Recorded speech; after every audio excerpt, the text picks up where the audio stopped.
Hello everyone. ગઈકાલે આપણે જોયા અનુસાર જેમ સપુષ્પી વનસ્પતિઓમાં લિંગી પ્રજનન માટે સૌથી પહેલાં તો તેના કેટલાક વંધ્ય ભાગો અને ફળદ્રુપ ઉપાંગોને જોયા. હવે વંધ્ય ભાગો મુખ્યત્વે વજ્રચક્ર અને દલચક્રનું છે. વજ્રચક્રની વાત કરીએ તો તે પુષ્પીય ભાગોના રક્ષણનું કાર્ય કરતું અંગ છે. એમ જ દલચક્ર અથવા દલપુંજ તે વિવિધ રંગી હોવાથી પરાગનયન માટે કીટકોને આકર્ષે છે. ફળદ્રુપ ભાગોમાં આપણે જોયું કે સ્ત્રીકેસર અને પુંકેસર કે જે વિવિધ પ્રક્રિયાઓ પૂર્ણ કરી અને પુષ્પ વિન્યાસના ભાગોની અંતિમ નિપજો તરીકે ફળ અને બીજમાં પરિણમે છે. તો હવે કેટલાક પ્રશ્નોના આપણે ઉત્તર આપ્યા અને કેટલાક પ્રશ્નો ઉદ્ભવ્યા. હવે લિંગી પ્રજનનની ઘટનાઓમાં આગળ વધતા પુષ્પના લિંગી પ્રજનન માટે જરૂરી એવી પૂર્વફલન રચનાઓ અને ઘટનાઓનું વર્ણન કરીશું. પુષ્પીય પ્રવર્ધોમાં જ્યારે વિભેદન થાય, હવે વિભેદન થવું એટલે કે કાર્યને અનુલક્ષીને વિવિધ પ્રકારની પેશીઓમાં વિભેદન થવું અને ત્યારબાદ તેનો વિકાસ પુષ્પમાં થાય છે. તો હવે આ એક સામાન્ય ઘટના ન કહી શકાય, કારણ કે તેમાં ઘણા અંતઃસ્ત્રાવીય અને રચનાકીય ફેરફારો થાય છે. પુષ્પની વાત કરીએ તો પુષ્પમાં પુંકેસર ચક્ર અને સ્ત્રીકેસર ચક્રમાં વિભેદન અને વિકાસની પ્રક્રિયાઓ જોવા મળે છે. સૌપ્રથમ જે પુષ્પીય કલિકાઓ ધરાવતો પુષ્પ વિન્યાસ સર્જાય અને તે પછીથી તેના પર પુષ્પનું સર્જન થાય છે. એટલે કે પુષ્પનું સર્જન થવા માટે સંકુચિત પ્રરોહ તરીકે પુષ્પનું જ્યારે નિર્માણ થતું હોય એ દરમિયાન પુષ્પીય કલિકાઓમાં વિભેદન થઈ પુષ્પ વિન્યાસનું નિર્માણ થશે અને આ પુષ્પ વિન્યાસ બાદ વિભેદનની કેટલીક પ્રક્રિયાઓ પૂર્ણ કરી પુષ્પો સર્જાય છે. પુષ્પમાં જ્યારે નર અને માદા પ્રજનનાંગો તરીકે પુંકેસર અને સ્ત્રીકેસર વિભેદન અને વિકાસ પામે છે, ત્યારે લિંગી પ્રજનનની આવૃત બીજધારી વનસ્પતિઓમાં પ્રક્રિયાઓ આગળ વધે છે. પુંકેસર ધરાવતું પુંકેસર ચક્ર એટલે કે લઘુ બીજાણુધાની નર પ્રજનન અંગ તરીકે અને સ્ત્રીકેસર એટલે કે મહાબીજાણુધાની માદા પ્રજનન અંગનું પ્રતિનિધિત્વ કરે છે. તો હવે પુંકેસરની સંખ્યા લઈએ તો વનસ્પતિની જુદી જુદી જાતિઓમાં પુંકેસરની સંખ્યા અને લંબાઈ જુદી જુદી હોય છે. એટલે કે પૂર્વફલન રચનાઓ અને ઘટનાઓ પૈકી જ્યારે પુષ્પીય પ્રવર્ધોમાં વિભેદન અને વિકાસની પ્રક્રિયાઓ પૂર્ણ થાય તે બાદ જ નર અને માદા પ્રજનન અંગ તરીકે પુંકેસર અને સ્ત્રીકેસર અનુક્રમે નિર્માણ પામે છે. તો પ્રશ્ન થાય કે પુષ્પમાં કોણ વિભેદન અને વિકાસ પામે છે? તો હવે પુષ્પમાં વિભેદન અને વિકાસ પામવા માટે પુષ્પીય પ્રવર્ધોનું વિભેદન થાય છે અને તેના માટે ઘણા અંતઃસ્ત્રાવીય અને રચનાકીય ફેરફારો થાય છે. હવે આ જ લિંગી પ્રજનનના અંગોમાં વર્ણન કરતાં આગળ વધીએ તો સૌપ્રથમ આપણે પુંકેસર અને લાક્ષણિક પુંકેસરના વર્ણન પછી પરાગાશયની આંતરિક રચના જોઈશું. તો હવે સામાન્ય રીતે આપણે જ્યારે લાક્ષણિક પુષ્પની વાત કરતા હતા તે દરમિયાન આપણે નિહાળ્યું કે જે લાક્ષણિક પુષ્પની અંદર જોવા મળતા નર પ્રજનન અંગને આપણે પુંકેસર તરીકે ઓળખીએ છીએ. તો હવે નર પ્રજનન અંગ તરીકે પુંકેસર મુખ્યત્વે 3 ભાગો ધરાવે છે: પરાગાશય, પુંકેસરનો તંતુ અને એ બંનેને જોડતો ભાગ એટલે કે યોજીનો ભાગ. તો હવે આપણે કહી શકાય કે પુંકેસરનો તંતુ એ દલપત્ર સાથે જોડાયેલ નિકટવર્તી ભાગ છે, જે આપણે ફળદ્રુપ ભાગ તરીકે લઈ શકાય. એ જ રીતે પરાગાશય કે જે દૂરસ્થ ભાગ છે અને તે પણ ફળદ્રુપ ઉપાંગ તરીકે લઈ શકાય. તો હવે અહીંયા પુંકેસરની રચનામાં મુખ્યત્વે 3 ભાગો જરૂરી છે: તંતુ, પરાગાશય અને એ બંનેને જોડતો યોજીનો ભાગ. તો હવે આપણને આકૃતિમાં ફક્ત પુંકેસરના 2 ભાગો દર્શાવ્યા છે, એટલે કે પુંકેસર તંતુ અને પરાગાશય. લાંબા અને પાતળા દંડ જેવો જે ભાગ છે કે જેને આપણે પુંકેસર તંતુ કહીશું, જે છેડે આવતા સહેજ પહોળો બની અને દલપુંજ સાથે જોડાય છે. અગ્રભાગ સામાન્ય રીતે દ્વિખંડીય છે, જેને પરાગાશય કહે છે. જ્યારે આપણે પ્રેક્ટિકલ જ્ઞાન મેળવીશું એ દરમિયાન આપણે કેટલાક લાક્ષણિક પુષ્પના ફક્ત પરાગાશયને દૂર કરી અને તેમાંથી નિર્માણ પામતી પરાગરજ કે જે અંકુરણ પામી પરાગ નલિકા વિકસાવે તેનો સવિસ્તાર અભ્યાસ કરીશું. તો હવે અહીંયા આગળ વધતા જોઈએ કે લાક્ષણિક પુષ્પના 2 ભાગો પૈકી લાંબો પાતળો દંડ જેવો ભાગ એટલે કે પુંકેસર તંતુ છે, જ્યારે ઉપરનો દૂરસ્થ છેડો કે જે સામાન્ય રીતે દ્વિખંડીય દ્રશ્યમાન થાય છે અને એ પણ માત્ર અને માત્ર સૂક્ષ્મદર્શક યંત્ર હેઠળ જોતાં જ દ્વિખંડી રચના જોવા મળે. હવે તંતુનો નિકટવર્તી છેડો પુષ્પના દલપુંજ સાથે એટલે કે પુષ્પાસન સાથે કે દલપત્ર સાથે જોડાય છે અને સામાન્ય રીતે આપણે દર્શાવ્યું તેમ કે વનસ્પતિની વિવિધ જાતિઓના પુષ્પોમાં પુંકેસરની સંખ્યા અને લંબાઈમાં વિવિધતા હોય છે. તો હવે આવૃત બીજધારી વનસ્પતિમાં પરાગાશય દ્વિખંડી હોય છે અને દરેક ખંડ 2 કોટરો ધરાવે છે. તો અહીંયા આકૃતિમાં જોયા અનુસાર કે સામાન્ય રીતે આ ફક્ત પરાગાશય દર્શાવતો ભાગ છે કે જેમાં દ્વિખંડી ભાગ જોવા મળે છે, પરંતુ આયામધરીય ખાંચ હોવાથી ફરીથી આ બંને ખંડો પણ એકબીજાથી છૂટા પડે છે, જેના કારણે આખું પરાગાશય ચતુષ્ખંડી હોય તેવું દેખાય છે. પરંતુ વાસ્તવમાં તે દ્વિખંડી છે, પરંતુ આયામધરીય ખાંચ હોવાના કારણે ખંડો ફરીથી એકબીજાથી અલગ પડે છે અને જેના કારણે તે 4 ખૂણે લઘુબીજાણુ ધાનીઓ ધરાવે છે અને ચતુષ્ખંડી કે ચતુકોટરીય રચનાનું નિર્માણ કરે છે. આવૃત બીજધારી વનસ્પતિમાં પરાગાશય દ્વિખંડી હોય છે. દરેક ખંડ 2 કોટરો ધરાવે છે, એટલે કે દ્વિકોટરીય, અને પરાગાશય ચતુષ્કોટરીય છે. ચતુષ્કોટરીય શા માટે કહી શકાય કે દરેક ખંડમાં લંબાઈ પ્રમાણે એટલે કે આ પ્રમાણે આયામધરીય ખાંચ હોવાથી ખંડો એકબીજાથી છૂટા પડે છે અને જેના 4 ખૂણે લઘુ બીજાણુ ધાનીઓ આવેલી હોય છે.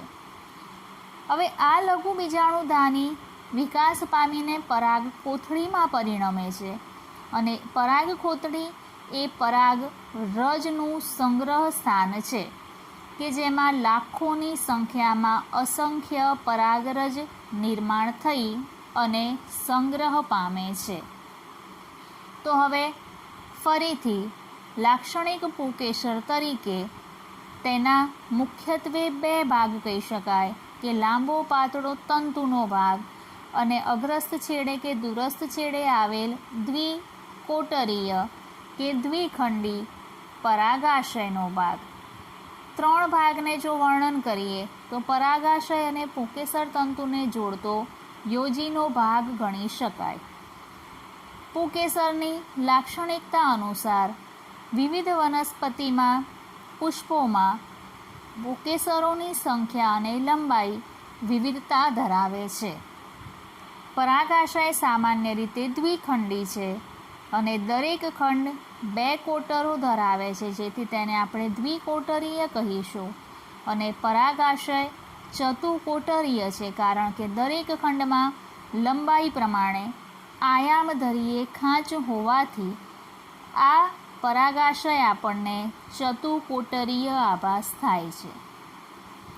દરેક ખંડમાં 1-1 એમ કુલ 4 લઘુબીજાણુધાની આવેલી હોય છે અને એ લઘુબીજાણુધાનીઓ વિકાસ પામી પરાગકોથળીમાં પરિણમે છે અને પરાગકોથળી પરાગરજથી ભરેલી હોય છે. અહીંયા આકૃતિમાં દર્શાવ્યા પ્રમાણે આપણે ફક્ત પરાગાશયનો ભાગ દર્શાવ્યો છે, જેમાં આપણને 4 પરાગકોટરો જોવા મળે છે. લઘુબીજાણુધાનીમાં વિકાસ પામતી પરાગરજ જોઈ શકાય છે અને સ્ફોટન રેખા કે જ્યારે પરાગાશયનો ભાગ સુકાય અને પુખ્ત બને એ દરમિયાન સ્ફોટન રેખાના સ્થાનેથી સ્ફોટન પામી પરાગરજ મુક્ત કરે અને તે પરાગરજ એ જ વનસ્પતિ કે અન્ય વનસ્પતિના પરાગાસન પર સ્થાપિત થાય છે. પરાગરજને સ્થાપિત થવા માટે જે પરાગાસન પ્રાપ્ત થાય તે જ વનસ્પતિનું કે તે જ જાતિની વનસ્પતિનું હોવું જરૂરી છે. અન્ય જાતિની કે અન્ય વનસ્પતિ પર પરાગરજ પરાગાસન પર સ્થાપિત થવા છતાં અંકુરણ પામતી નથી. હવે આગળ વધતા આપણે જોઈશું કે આ જે લઘુબીજાણુધાની છે, તો હવે લઘુબીજાણુધાની તરીકે આપણે મુખ્યત્વે અહીં આકૃતિમાં દર્શાવ્યા અનુસાર આંતરિક રચનાનું વર્ણન કરીશું. તો હવે લઘુબીજાણુધાની એટલે કે લાક્ષણિક પરાગાશય પણ કહી શકાય. તો હવે આ જે લાક્ષણિક પરાગાશય છે, તો લાક્ષણિક પરાગાશય કે જેની બાહ્ય સપાટી ગોળાકાર હોય છે, એટલે કે ગોળાકાર સપાટી જે આપણને સામાન્ય રીતે ખરબચડી જોવા મળે. આ જે ગોળાકાર સપાટી છે તે પરાગાશયની અથવા લાક્ષણિક પરાગાશય કે લઘુબીજાણુધાનીની બાહ્ય સપાટી છે. સામાન્ય રીતે તે 4 દિવાલોના આવરણથી આવૃત છે, અથવા એમ કહી શકાય કે તે મુખ્યત્વે 4 સ્તરોની બનેલી રચના છે. આ 4 સ્તરોમાં સૌથી પહેલાં બહારનું સ્તર અધિસ્તરનું સ્તર છે. અધિસ્તરના અંદર આવેલું તંતુમય સ્તર અથવા તો સ્ફોટન સ્તર છે. સ્ફોટન સ્તરથી અંદર મધ્ય સ્તરો આવેલા છે અને સૌથી અંદરની બાજુએ ટેપેટમ તરીકે ઓળખાતું પોષક સ્તર આવેલું છે. તો હવે અહીં આકૃતિમાં જેમ આપણે અગાઉ દર્શાવ્યું તેમ કે જ્યારે આપણે તરુણ પરાગાશયનો આડો છેદ લઈએ એ દરમિયાન આપણને આવા 4 સ્તરો અને એ ઉપરાંત લઘુબીજાણુધાની એ ચતુષ્કોટરીય અથવા દ્વિખંડી દ્રશ્યમાન થાય. દરેક ખંડમાં 1-1 એમ કુલ 4 લઘુબીજાણુધાની આવેલ છે. મધ્યમાં સંયોજક એટલે કે એ ભાગને આપણે જ્યારે આ અહીં આડો છેદ લીધો છે, જો આને આપણે પુંકેસરના ભાગ સાથે જોડીએ તો આ એ ભાગ છે કે જ્યાંથી સંયોજન પામી અને પુકેસર તંતુ સાથે આગળ પરાગાશયનો ભાગ જોડાશે. તો હવે બહારના 3 સ્તરો એટલે કે કાર્યાત્મક દ્રષ્ટિએ બહારના 3 સ્તરોની અંદર અધિસ્તર, તંતુમય સ્તર એટલે કે સ્ફોટન સ્તર અને મધ્ય સ્તરનો સમાવેશ થાય, કે જે કાર્યની દ્રષ્ટિએ જોવા જઈએ તો રક્ષણાત્મક સ્તરો છે. રક્ષણાત્મક એટલા માટે કહી શકાય કે અંદર આવેલ જે પોષક સ્તર છે કે જ્યાંથી આગળ વધતા લઘુબીજાણુ માતૃકોષો આવેલા છે અને એ માતૃકોષોને આવરિત આ 3 સ્તરોની બનેલી રચના એટલે કે અધિસ્તર, સ્ફોટન સ્તર અને મધ્ય સ્તર કે જે કાર્યાત્મક રીતે રક્ષણાત્મક છે અને એ ઉપરાંત તે પરાગાશયનું સ્ફોટન પ્રેરવા માટે જવાબદાર છે. અને સ્ફોટન પામ્યા પછી પરાગરજ મુક્ત થાય છે અને આ પરાગરજ પરાગનયનની પ્રક્રિયા દ્વારા પરાગાસન પર સ્થાપિત થાય છે. હવે આ પરાગરજની રચના પણ આપણે આગળ વિસ્તારથી સમજીશું. એ ઉપરાંત અહીં જોઈએ કે સૌથી અંદરનું દિવાલ સ્તર એટલે કે જે પોષક સ્તર છે તે વિકાસ પામી પરાગરજને પોષણ પૂરું પામે છે. તો હવે જે પોષક સ્તર છે એ વધુ ઘટ્ટ કોષરસ ધરાવે છે અને સામાન્ય રીતે 1 કરતાં વધારે કોષ કેન્દ્રો ધરાવે છે, કારણ કે તેને વિકાસ પામી પરાગરજને પોષણ પૂરું પાડવાનું છે. આ જે પોષક સ્તર છે એ ઉત્સેચક અને અંતઃસ્ત્રાવ બંનેના સ્ત્રાવ તથા વિશિષ્ટ પ્રોટીનનો સ્ત્રાવ કરે છે અને પરાગરજની સંગતતા નક્કી કરે છે. અધિસ્તરના કોષો ખેંચાયેલા કે ચપટા હોય છે. સામાન્ય રીતે આ બહારનું સ્તર છે રક્ષણાત્મક કાર્ય સાથે સંકળાયેલ હોવાથી એની સપાટી એમ પણ પર્યાવરણને અનુકૂલિત થવા માટે રચાયેલી હોય છે, જેના કારણે કોષો જેમ જેમ નાશ પામતા થાય એમ વધુ ને વધુ ચપટા બનતા જાય. અધિસ્તરના કોષો એટલા માટે જ ફેલાયેલા, ખેંચાયેલા કે ચપટા હોય છે, જ્યારે એન્ડોથેશિયમ એ તંતુમય સ્તર છે. તો હવે સ્ફોટન સ્તર તરીકે એન્ડોથેશિયમનું સ્તર કે જે પોષણક્ષમ સ્તર તરીકે લઈ શકાય. તો સામાન્ય રીતે લઘુબીજાણુધાની કે જેમાં મુખ્યત્વે 4 દિવાલના સ્તરો આવેલા છે, આ સ્તરોમાં અધિસ્તર, તંતુમય સ્તર કે જેને એન્ડોથેશિયમ તરીકે પણ ઓળખીશું, સ્ફોટન સ્તરની અંદરની બાજુએ આવેલ મધ્ય સ્તર અને સૌથી અંદરના ભાગે આવેલ પોષક સ્તર કે જે કાર્યાત્મક દ્રષ્ટિએ રક્ષણાત્મક ન હોવા છતાં પરાગરજને પોષણ પૂરું પાડવા માટે જવાબદાર છે. અહીં આવેલા જે લઘુબીજાણુ માતૃકોષો છે એ માતૃકોષોમાં આગળ વિભેદનની પ્રક્રિયાઓ થતાં તેમાંથી લઘુબીજાણુ ચતુષ્કની રચના થશે અને લઘુબીજાણુ ચતુષ્કના નિર્માણ પછી તેમાંથી પરાગ માતૃકોષ વિભેદન થતાં લઘુબીજાણુ જનનની પ્રક્રિયા જોવા મળશે અને છેવટે પરાગરજ તરીકે તેનું નિર્માણ થશે. પરંતુ આ પ્રક્રિયા કે જેને આપણે સમગ્ર પ્રક્રિયા લઘુબીજાણુ જનન તરીકે ઓળખીશું અને જે આપણે આગળ વિસ્તારથી જોઈશું. તો હવે આ જે લઘુબીજાણુધાની છે એ 4 સ્તરોની બનેલી રચના છે. લઘુબીજાણુધાની અથવા તો લાક્ષણિક પરાગાશય કે જે દ્વિખંડી છે પરંતુ આયામધરીય ખાંચ હોવાથી તે આપણને ચતુકોટરીય દેખાય છે. દરેક કોટરમાં 1 એમ કુલ 4 લઘુબીજાણુધાનીઓ આવેલી હોય છે. તો હવે અહીં આપણને વિવિધ પ્રશ્નો ઉદ્ભવે કે જેમાં આપણે કહી શકાય કે સામાન્ય રીતે સપુષ્પી વનસ્પતિઓમાં લિંગી પ્રજનન માટેના જરૂરી ઉપાંગોમાં વંધ્ય ઉપાંગો કયા છે તેમજ ફળદ્રુપ ઉપાંગો કયા છે. અહીં આપણે આગળ પુંકેસર અને સ્ત્રીકેસરના તફાવતને પણ આપીશું.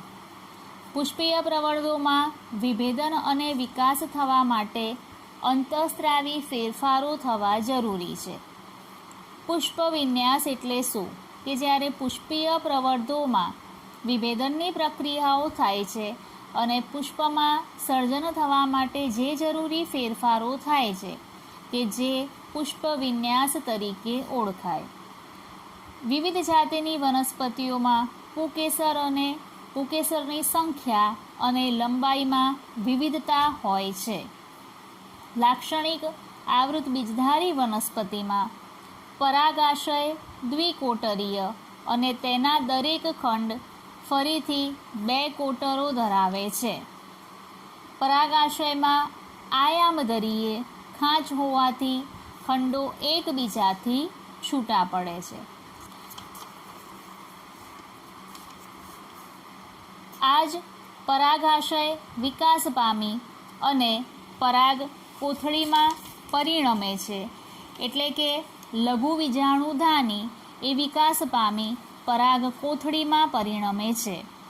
પરાગ કોથળીમાં અસંખ્ય પરાગરજ ભરેલી હોય છે અને છેલ્લે લાક્ષણિક પુંકેસરની આકૃતિ દોરી પરાગાશયની આંતરિક રચના એટલે કે તેના દ્વિકોટરીય અને ચતુષ્ખંડીય રચનાનું વર્ણન. વધુ માહિતી માટે જોતા રહો યુટ્યુબ વિડીયોઝ સપુષ્પી વનસ્પતિઓમાં લિંગી પ્રજનન. Thank you.